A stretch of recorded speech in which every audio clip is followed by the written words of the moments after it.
I'm going to read the introduction part. From her very childhood, Bholi was neglected at home.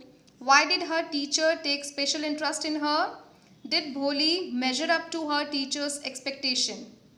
Now what happens in this story is there is a girl named as Bholi because she was very simple and in a way very innocent.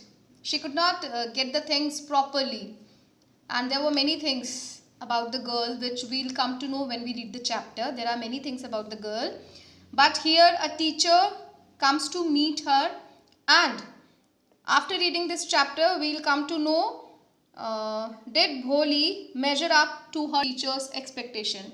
Could the teacher bring some changes into her personality? We are going to know this all. Let's read the chapter Bholi. Her name was Sulekha, but since her childhood, everyone had been calling her Bholi, the simpleton. कोई person जो इतना simple हो, जिसको आप आसानी से means whom you can befool easily, जिसको बड़ी आसानी से आप बेवकूफ़ बना सकते हो, या फिर जो आपकी बातों को पूरा नहीं समझ पाता, ठीक है, who doesn't have that much logic to understand the things, plain things even. So she was named Bholi. She was the fourth daughter of Nambardar Ramlal. Now what does this word Nambardar means? Nambardar क्या है? एक official होता है जो कि revenue collect करता है, उसके लिए ये टर्म यूज़ किया जाता है. दिस इज हिंदी वर्ड नंबरदार, named as Ramlal. When she was 10 months old, she had fallen off the cot on her head and perhaps it had damaged some part of her brain. Now it is said that when she was 10 month old, एक बार वो नीचे गिर गई थी cot से, चारपाई से, और हेडवर्ड्स गिरी थी वो, यानी उसका जो हेड है वो फ्लोर पे टच हुआ था, और ऐसा माना जाता है कि शायद उस वजह से कुछ इसका ब्रेन का जो पार्ट है वो डैमेज हो गया, and that's why she is so simple. Fine. That was why she remained a backward child and came to be known as Bholi the simpleton. At birth, the child was very fair and pretty, but when she was 2 years old, she had an attack of smallpox. अभी देखो, पहला incident हुआ जब वो 10 months old थी. Second incident बुरा हुआ उसके साथ में when she was 2 years old. क्या हुआ? उसको smallpox हुआ. Only the eyes were saved, but the entire body was permanently disfigured by deep black pock marks. Pock marks, scars यहाँ पे उसके लिए आया है. तो उसकी जो सिर्फ आईज हैं वो सेव्ड रही, बाकी पूरे फेस पे, पूरी बॉडी पे actually it was disfigured due to those spots. Little Sulekha could not speak till she was 5. This was another problem with the girl, that she could not speak till she was 5. And when at last she learned to speak, she stammered. Oh my God, one more problem. She stammered. The other children often made fun of her and mimicked her. Mimicry करना मतलब copy करना. बच्चे जिस तरह से वो stammer करती थी उसकी कॉपी करते थे, फंबल करते थे. As a result, she talked very little. इसी वजह से हेजिटेट करती थी और बहुत कम बात करती थी. Ramlal had 7 children, 3 sons and 4 daughters. And the youngest of them was Bholi. MCQ के लिए ये डिटेल आप याद रखें. Bholi was the youngest of all.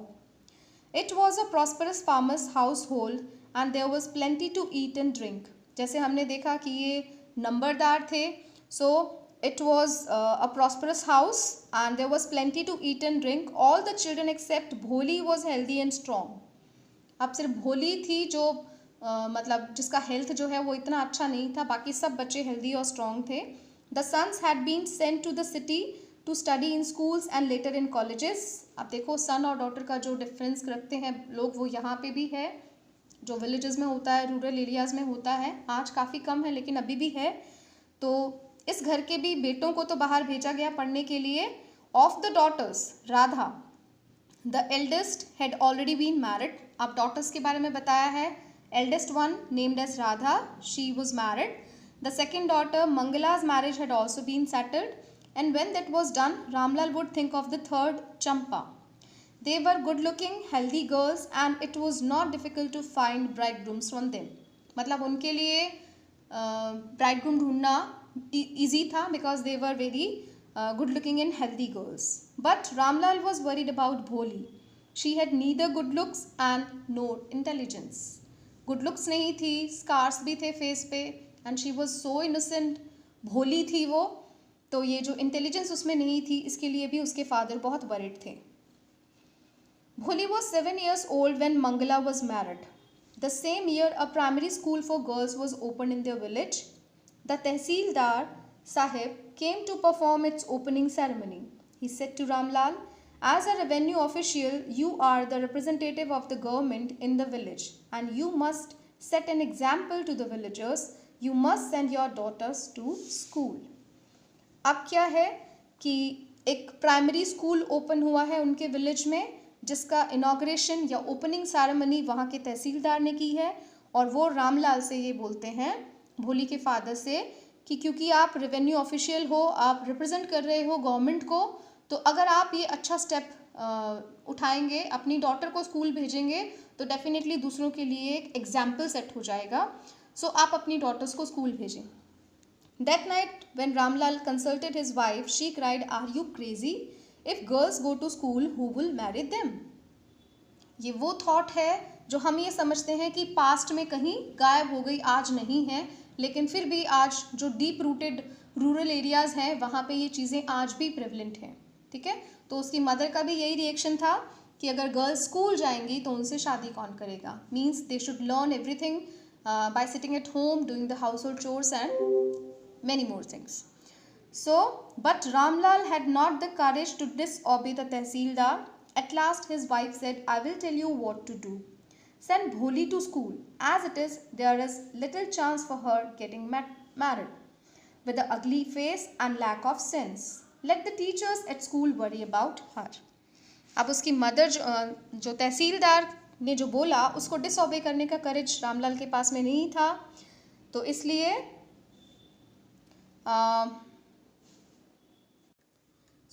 her mother said कि अगर आप तहसीलदार को डिसोबे नहीं कर सकते, आपने डॉटर को भेजना है, तो आप भोली को भेज दीजिए, बिकॉज जो भोली का कंडीशन है एज इट इज, ठीक है, there is little chance of getting her married with her ugly face and lack of sense.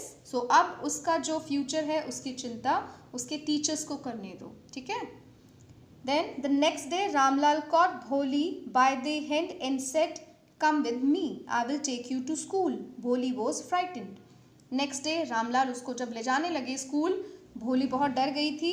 She did not know what a school was like. She remembered how a few days ago their old cow Lakshmi had been turned out of the house and sold.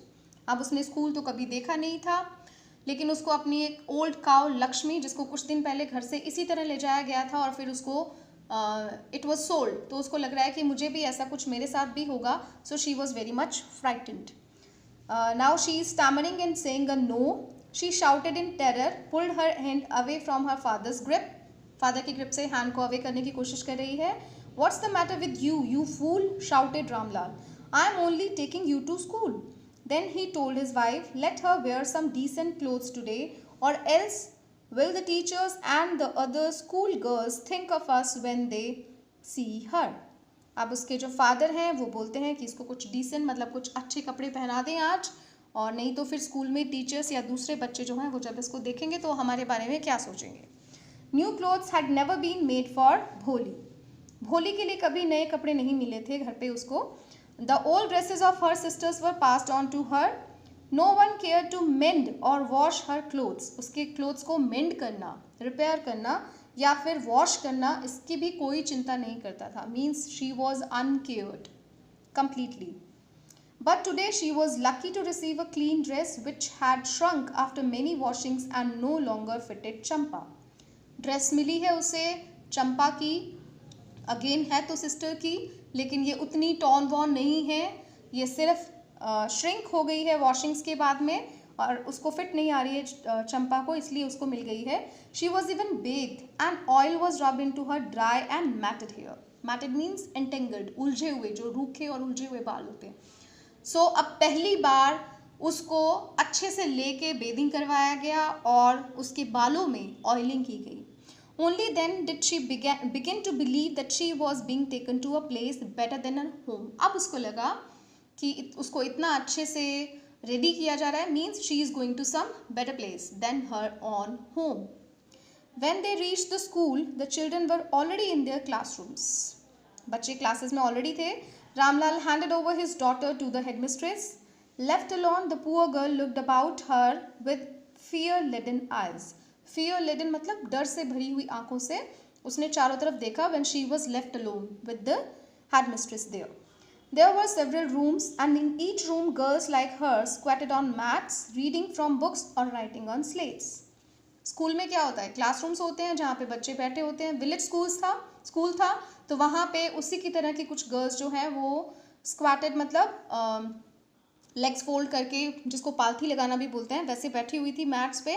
कुछ book read हो रही थी कई classes में और कहीं पे they were writing on slates. The headmistress asked Bholi to sit down in a corner in one of the classrooms. What happens next? Bholi did not know what exactly a school was like and what happened there, but she was glad to find so many girls almost of her own age present there. अपनी as की बच्चियों को देख के वहाँ पे she was happy. बाकी school क्या है उसको नहीं पता था. She hoped that one of these girls might become her friend. The lady teacher who was in the class was saying something to the girls, but Bholi could understand nothing. ठीक है, उसको कुछ समझ में नहीं आ रहा कि टीचर बच्चों से, दूसरी गर्ल से क्या बोल रही है. She looked at the pictures on the wall. The colors fascinated her. The horse was brown, just like the horse on which the tehsildar had come to visit their village. अब wall पे कुछ pictures हैं जिनको वो देख रही है, जिसमें पहली पिक्चर जो है आपको याद रखना है कौन कौन सी इमेजेस थी. पहली पिक्चर एक हॉर्स की है. उस ब्राउन हॉर्स को देख के उसको तहसीलदार का हॉर्स जो है वो याद आता है. Then the goat was black like the goat of their neighbour. The parrot was green like the parrots she had seen in the mango orchard. And the cow was just like their Lakshmi. And suddenly Bholi notice that the teacher was standing by her side smiling at her. अब pictures को देखते देखते जब उसकी नज़र अपनी teacher पर पड़ी तो उसकी टीचर जो है वो उसके साइड पे ही खड़ी थी. And she was smiling at her. What's your name, little one? Again she began stammering. Bh, bho, bho. She could stammer no further than that. इसके बाद वो stammer भी नहीं कर पाई. Then she began to cry and tears flowed from her eyes in a helpless flood. बहुत जोर से रोने लगी, excessive. That's why the word flood is used here. This is again exaggeration. She kept her head down as she sat in her corner, not daring to look up at the girls who she knew were still laughing at her. अब head down उसने किए रखा and she was not daring to look up. ऊपर देखने की उसकी हिम्मत नहीं हो रही थी to the girls who were still laughing at her, because उसके आसपास जो बच्चे थे वो उसकी stammering की वजह से वो बच्चियाँ उस पर हंस रही थी. When the school bell rang, all the girls scurried out of the classroom. Scurried means move hurriedly. ठीक है, ran out hurriedly. तो जैसे ही बेल हुआ सब बच्चियां जो हैं क्लास से बाहर तेजी से आई. But Bholi dare not leave her corner. Her head still lowered. She kept on sobbing. वो अभी भी रो रही थी. ठीक है, Bholi. The teacher's voice was so soft and soothing. In all her life she had never been called like that. It touched her heart. अब teacher की जो वॉइस थी वो इतनी सॉफ्ट और सूदिंग थी, ऐसी वॉइस से कभी किसी ने उससे बात नहीं की थी. So she was touched by this. Get up, said the teacher. It was not a command but just a friendly suggestion. Bholi got up. अब टीचर ने उसको कमांड नहीं दिया बल्कि एक सिर्फ इतना बोला खड़े होने के लिए बड़े प्यार से. So she got up. Now tell me your name. Sweat broke out over her whole body. Teacher उससे बात कर रही थी तो उसका पूरा स्वेटिंग हो रहा था. Would her stammering tongue again disgrace her? क्यों हो रहा था ऐसा? डिस्ग्रेस मीन्स उसको शर्मिंदा होना पड़ेगा. उसको ऐसा लग रहा था कि क्या वो फिर से नहीं बोल पाएगी और इस स्टैमरिंग की वजह से टीचर को जो जवाब देना है उसकी वजह से उसको फिर से शर्मिंदगी महसूस करनी पड़ेगी. For the sake of this kind women, however, she decided to make an effort. She had such a soothing voice she would not laugh at her. अब उसको लग रहा है कि ये बहुत काइंड वुमेन है तो मुझे एफर्ट करना चाहिए बात करने का. सूदिंग वॉइस है तो एटलीस्ट वो उस पर लाफ तो नहीं करेगी. She was that much kind. Now she tried again, but she stammered again. She began to stammer. Well done, well done. The teacher encouraged her. Come on, now the full name. Finally, Bholi, the full name came out. At last she was able to say it and felt relieved as it was a great achievement. Relieved means relaxed. उसको अच्छा लग रहा है कि उसने इतनी बड़ी achievement ली, मतलब अपना नाम वो बोल पाई. Well done. The teacher patted her affectionately and said, put the fear out of your heart and you will be able to speak like everyone else. Teachers जैसे encourage करते हैं, वैसे यहाँ पे उसकी teacher उसको encourage कर रही है कि डर से बाहर निकलोगे, डर को बाहर निकालोगे तो आप भी दूसरों की तरह बात कर पाओगे. भोली looked up as if to ask really. अब भोली ने उनकी तरफ देखा है पर अभी भी वो बोल नहीं पाई. शायद वो पूछना चाहती थी कि सच में ऐसा होगा, मैं बोल पाऊंगी दूसरों की तरह. Yes, yes, it will be very easy. Teachers got the expression और उन्होंने yes में reply किया. You just come to school every day, will you come? भोली nodded. Nodded का मतलब होता है yes में सिर हिलाना. भोली ने सिर हिला दिया कि yes वो अब रेगुलरली आएगी. No, say it loud. अब जब उसने नोट किया तो टीचर ने बोला कि नहीं, नोट करके नहीं, बोल के बताओ. Yes. And भोली herself was astonished that she had been able to say it. अब वो yes भी बोल पाई, इस चीज़ के लिए भी बहुत astonished थी. Didn't I tell you? Now take this book. The book was full of nice pictures and the pictures were in color. Dog, cat, goat, horse, parrot, tiger and a cow just like Lakshmi. And with every picture was a word in big black letters. In 1 month you will be able to read this book. Then I will give you a bigger book, then a still bigger one. अब teacher उसको motivate करने के लिए एक book दे रही है और बोल रही है कि इसको पढ़ना 1 महीने में सीख जाओगे, उसके बाद में एक और बुक मिलेगी और उसके बाद में इससे भी बड़ी बुक मिलेगी. In time you will be more learned than anyone else in the village. एक और प्रॉमिसिंग नोट टीचर की तरफ से है कि सबसे ज़्यादा तुम लर्नड बन जाओगी, जितना कि कोई इस विलेज में नहीं है. Then no one will ever be able to laugh at you. People will listen to you with respect and you will be able to speak without the slightest stammer. Understand? समझ में आ गया हो गया? Teacher कितना उनको motivate कर रही है भोली को कि एफर्ट करोगे, स्टडी करोगे तो सब रेस्पेक्ट करेंगे और आप थोड़ा सा भी स्टैमर नहीं करोगे. Now go home and come back early tomorrow morning. Bholi felt as if suddenly all the bells in the village temple were ringing and the trees in front of the schoolhouse had blossomed into big red flowers. Her heart was throbbing with a new hope and a new life. अब सब कुछ उसको change लग रहा था. It was a change inside. तो वो उसको बाहर की चीज़ों से एसोसिएट कर रही है. टेम्पल की बेल का रिंग्स होना है ना, और जो ट्रीज़ हैं उन पे ब्लूमिंग होना, और उसके बाद में उसका जो हार्ट जो है वो थ्रॉप कर रहा है ना, beating rapidly with a new hope and a new life. Thus the years passed. The village became a small town. The little primary school became a high school. ये जो चेंज आया है with the passing of time school में और village में, वो सब यहाँ पे बताया हुआ है. There were now a cinema under a tin shed and a cotton ginning milk. Ginning का मतलब होता है जो सीड से कॉटन को सेपरेट करते हैं, ठीक है. वहाँ पे एक मिल भी आ गई थी, एक सिनेमा भी आ गया था. It had turn into a town, a small town.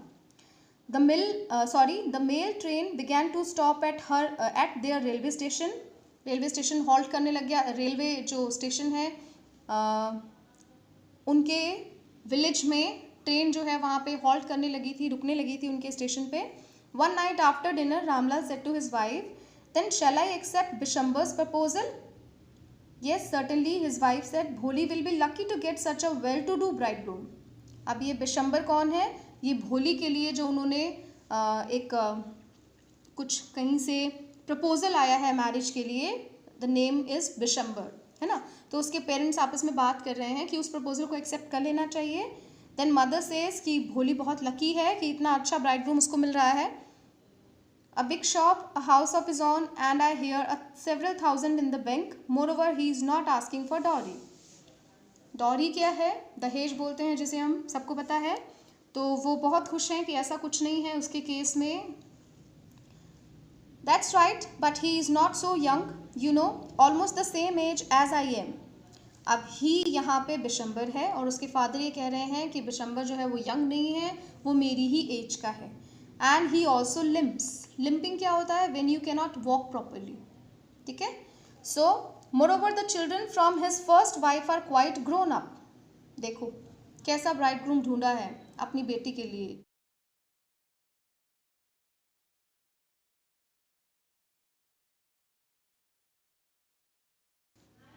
So what does it matter, his wife replied. अब ये काइंड मदर है जो रिप्लाई कर रही है कि क्या होता है अगर वो उसके बच्चे बड़े हैं या फिर वो आपकी एज का है। सो वॉट, 45 और 50, it is no great age for a man. यानी मैन की एज कंसीडर करने की ज़रूरत नहीं है। We are lucky that he is from another village and does not know about her pock marks and her lack of sense. अब उनको यही लकी लग रहा है यहाँ पे कि उसको उसके पोक मार्क्स के बारे में या फिर उसका लैक ऑफ सेंस, भोली का, उन सब चीज़ों के बारे में नहीं पता है। If we don't accept this proposal she may remain unmarried all her life. Yes but I wonder what Bholi will say. देखो फादर फिर भी सोच रहे हैं भोली के बारे में कि भोली को कैसा फील होगा। What will the witless one से। विटलेस मीन्स ब्रेनलेस, जिसमें कोई इंटेलिजेंस नहीं है। मदर कह रही हैं कि वो क्या बोलेगी। She is like a dumb cow. May be you are right, muttered Ramlal. In the other corner of the courtyard, Bholi lay awake on her cot, listening to her parents' whispered conversation. Courtyard जो आंगन होता है घर का, वहाँ से वो उनकी बातें सुन रही है, वो जगी हुई है, अपनी कॉट पे है पर। Vishwambar Nath was a well-to-do grocer. He came with a big party of friends and relations with him for the wedding. Wedding day में पहुँच गए हैं हम यहाँ पे। A brass band playing a popular tune from an Indian film headed the procession. अब ये जो बारात का जो जुलूस होता है procession, उसकी बात हो रही है यहाँ पे। With the bridegroom riding a decorated horse, Ramlal was overjoyed to see such pomp and splendor. Pomp and splendor जो pomp and show जो इतना सब वो दिखा रहे हैं, बारात लेके आए हैं and all, है ना। ये सब देख के रामलाल बहुत खुश है। He had never dreamt that his fourth daughter would have such a grand wedding. Bholi's elder sisters who had come for the occasion were envious of her luck. Okay, तो अब भोली की जो एल्डर सिस्टर्स हैं वो भी उससे jealous feel कर रही हैं कि वो कितनी लकी है कि इतना वेल टू डू पर्सन जो है वो उससे शादी कर रहा है। When the auspicious moment came, the priest said, "Bring the bride." Bholi, clad in red silken bridal dress, was led to the bride's place near the sacred fire. अब जो सेक्रेट फायर यानी जो हवन वहाँ पे कुंड बना हुआ है उसके पास में उसको ब्राइड को लेके आया जाता है भोली को। Garland the bride, one of his friends prompted Bishambhar Nath. The bridegroom lifted the garland of yellow marigold. Yellow marigolds का बना हुआ वो जो गार्लैंड है जो ब्राइडग्रूम ने हाथ में उठा रखा है। A woman slipped back the silken veil from the bride's face.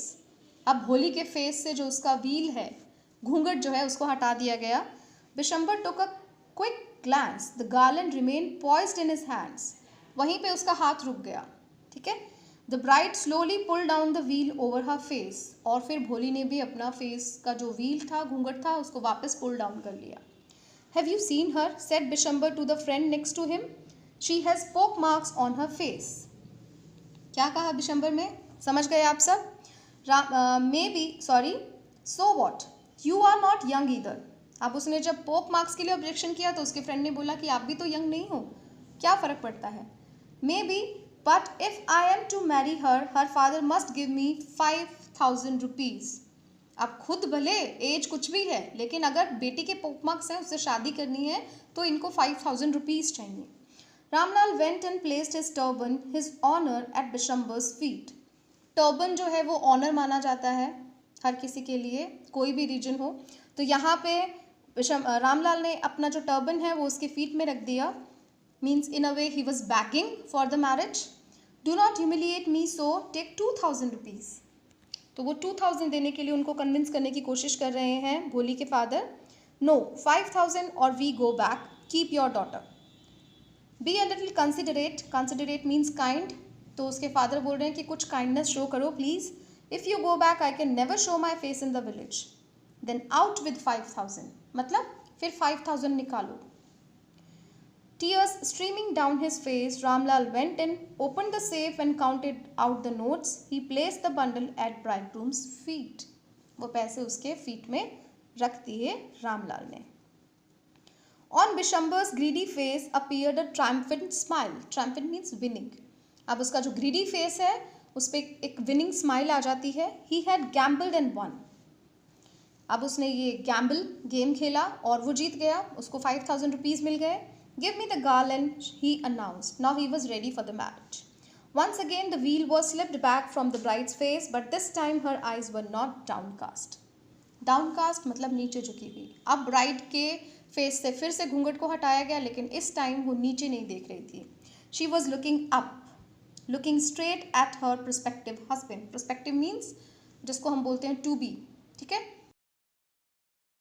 yeah, future husband. And in her eyes there was neither anger nor hate, only cold contempt. Contempt is disrespect. ठीक है, जिस तरह से warm welcome होता है उसी तरह से cold contempt. ठीक है. Vishwambar raised the garland to place it round the bride's neck, but before he could do so, Bholi's hand struck out like a streak of lightning, and the garland was flung into the fire. ये जो हुआ वो बहुत अच्छा हुआ. इस incident में भोली ने क्या किया कि जब वो उसको गार्लैंड पहनाने लगा विशंबर, तो उसके हाथ से वो लेके फायर में प्लेस कर दिया. She got up and threw away the wheel. Bholi turned violently on the old woman. Yes, auntie, you are right. अब भोली बोलती है कि आंटी आप बिल्कुल सही हो. You all thought I was a dumb driven cow. That's why you wanted to hand me over to this heartless creature. वो बोलती है कि सही है, आप लोगों ने मुझे ऐसा ही डम ड्रिवन काउ समझा था, तभी तो आप सब मेरी शादी इससे करना चाहते थे, इस हार्टलेस क्रीचर से. But now the dumb cow, the stammering fool is speaking. Do you want to hear more? वो कह रही है कि मैं अब बोल रही हूँ, और सुनना चाहते हो? Vishwambar Nath, the grocer, started to go back with his party. The confused mansmen thought this was the end of the ceremony and struck up a closing song. Closing song भी गाया है अब बैंडमैन ने, है ना. उनको लगा कि ये सेरेमनी तो यहाँ ख़त्म हो गई, तो एक क्लोजिंग सॉन्ग जो है उन्होंने वहाँ पे गाया. Ramlal stood rooted to the ground. मतलब वो वहाँ से उनके पैर नहीं हिल रहे थे, बोलते ना पैर जम गए थे, in that way. His head bowed low with the weight of grief and shame. दुखी भी थे और शर्मिंदा भी हो रहे थे. The flames of the sacred fire slowly died down. Everyone was gone. Ramlal turn to Bholi and said, But what about you? No one will ever marry you now. What shall we do with you? क्या करेंगे हम तुम्हारा? कोई शादी नहीं करने वाला. The teacher, and Sulekha said in a voice that was calm and steady. अब देखो, because उसका एक्सप्रेशन चेंज हो गया है, तो इसका नेम भी अब राइटर ने लास्ट में भोली ना कहते हुए सुलेखा बोला है. ठीक है. सो अब सुलेखा ने बोला अपनी काम और स्टेडी वॉइस में, Don't you worry, Pitaji. In your old age, I will serve you and mother, and I will teach in the same school where I learned so much. Isn't that right, ma'am? अब उसने क्या बोला clear है. अपने mother father की सेवा करेगी वो, और उस स्कूल में टीच करेगी जहाँ उसने ये सब सीखा. अपनी मैम जो उसके पास में ही खड़ी थी उससे भी वो उनका कंसेंट ले रही हैं. The teacher had all along stood in a corner watching the drama. Teacher उस ड्रामा को देख रही थी. Yes, Bholi, of course, she replied, and in her smiling eyes was the light of a deep satisfaction. Teacher की eyes, smiling eyes बोला है कि यहाँ पे ट्रांसफर्ड एपिथेट है ये, और एक डीप सेटिस्फेक्शन था उनकी आंखों में. That an artist feels, ऐसा एक सेटिस्फेक्शन जो एक आर्टिस्ट की आइज में होता है. When contemplating the completion of her masterpiece, जब वो अपना कोई मास्टरपीस बनाए, उसका कंप्लीशन हो जाए, मतलब मास्टरपीस पूरा बन जाए और वो उसके बारे में सोच रहा हो, तब जो फील उस आर्टिस्ट की आइज़ में होती है, वही फील यहाँ पे उसकी टीचर की आंखों में है. अब उस टीचर का मास्टरपीस कौन है? सुलेखा, नॉट भोली. ठीक है, उन्होंने भोली को फिर से सुलेखा बनाया है. शी इज़ हर मास्टरपीस, तो उसको देख के she has a deep satisfaction.